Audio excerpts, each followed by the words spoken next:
in my tech policy work, I was staring like straight on at all the dangers and harms of social media and smartphones to kids, like diving into the research, not just the mental health problems, but also the threats of online predators, sextortion schemes, AI deepfakes, all the harms that these technologies really introduce to a child. And that research had convinced me as a parent that I was never going to give these own technologies to my kids. So I basically started reading every parenting book on tech that I could find. And I found them all really deeply unsatisfying in the sense that they were pretty honest about how bad the harms were.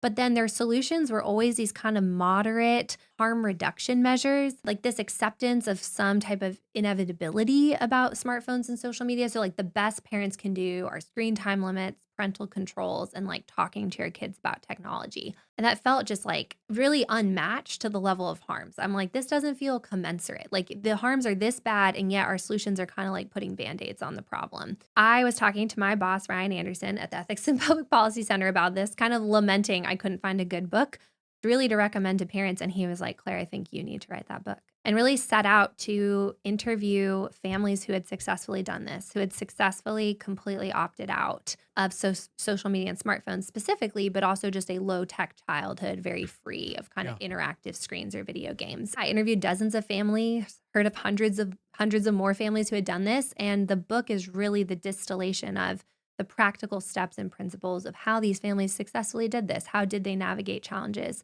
in the teen years and overcome points of resistance in our completely like smartphone saturated app based Right. culture? Not only is it possible, it's also what's best for our kids. And the families who have done this, their kids are flourishing. They recognize it as one of the best parenting decisions that they've made. And so I wanted to then share this advice with other parents of how to do the same.